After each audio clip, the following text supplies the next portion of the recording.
Merci, Madame la Présidente. Madame la garde des Sceaux, je vais vous poser trois questions sur lesquelles je souhaiterais avoir une réponse en fait de méthode.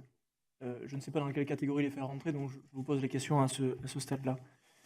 La première, je le livre de manière tout à fait sincère, c'est la seconde fois que nous avons la possibilité de travailler avec vous au sein de cette commission. Vous avez exprimé dans vos premiers mots la volonté, parce que la justice ne mérite pas l'idéologie, de co-construire le plus largement possible les décisions qui vont être prises. Il est vrai que l'expérience que nous avons connue sur la loi de moralisation, et je vous le livre de manière tout à fait honnête et franche, ne me pousse pas à l'optimisme sur cette collaboration parlementaire que vous souhaiteriez. Et parce que la justice est à l'évidence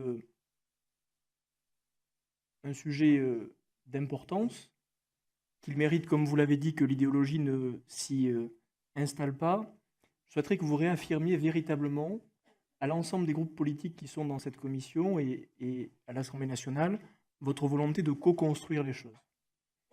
C'est un premier point et j'insiste sur cela parce que ça me paraît absolument capital et que jusque-là, pardon de vous le dire en toute franchise, personnellement, je n'en ai pas fait l'expérience et je ne crois pas que mes collègues des groupes d'opposition en aient véritablement fait l'expérience.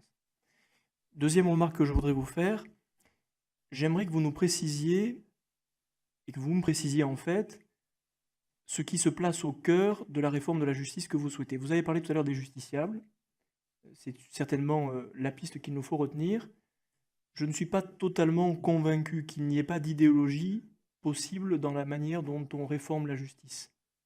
En tous les cas, depuis quelques années, on nous a plutôt habitués, d'un côté comme de l'autre, à une approche différente de la réforme de la justice.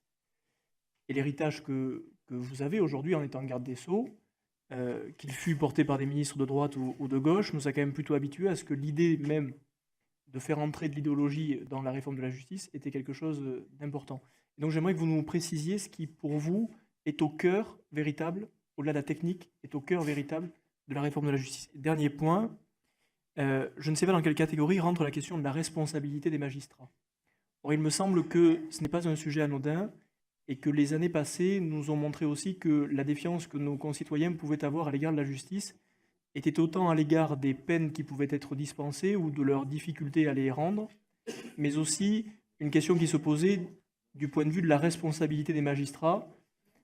Comment assument-ils les peines ou les décisions, les jugements qu'ils rendent, et comment la République peut leur demander des comptes.